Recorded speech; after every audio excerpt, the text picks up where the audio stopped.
कि रानी के पेट से राजा नहीं पैदा होगा। राहुल गांधी जी को भी अमेठी में जाकर के चुनाव लड़ना पड़ेगा। बोलिए,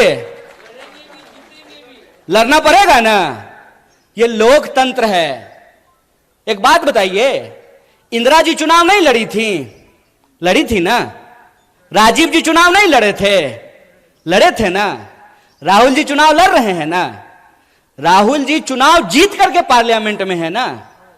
और प्रियंका जी चुनाव नहीं लड़ी हैं तो पार्लियामेंट में है क्या? तो यह परिवारवाद की नई कहानी हमको सुना रही है। तो आप सब अपने मन में विचार कीजिए। आजाद होने का मतलब है आजाद ख्याल से प्रश्न करना।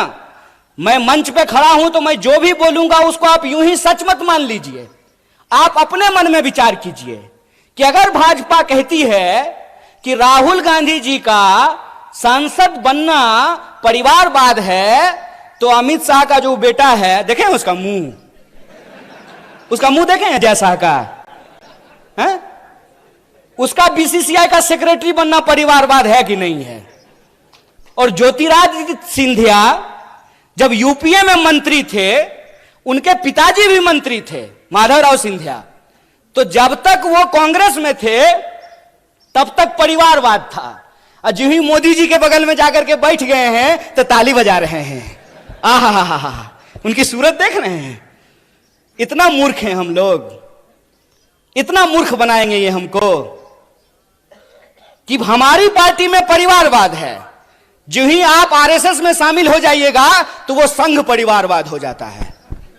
अगर परिवारवाद गलत है चचा, तो संघ परिवारवाद भी गलत है। ऐसा नहीं होगा कि हमारे लिए परिवारवाद गलत है और आपके लिए परिवारवाद सही हो जाएगा। मैं ये एग्जाम्पल हमेशा लोगों को देता हूं कि सोनिया जी का कांग्रेस में होना और राजीव जी का कांग्रेस में होना परिवारवाद है, तो मेनका गांधी जी का और वरुण गांधी जी का भाजपा में होना परिवारवाद कैसे नहीं है? बताइए, बोलिए। बेवकूफ बना रहे हो।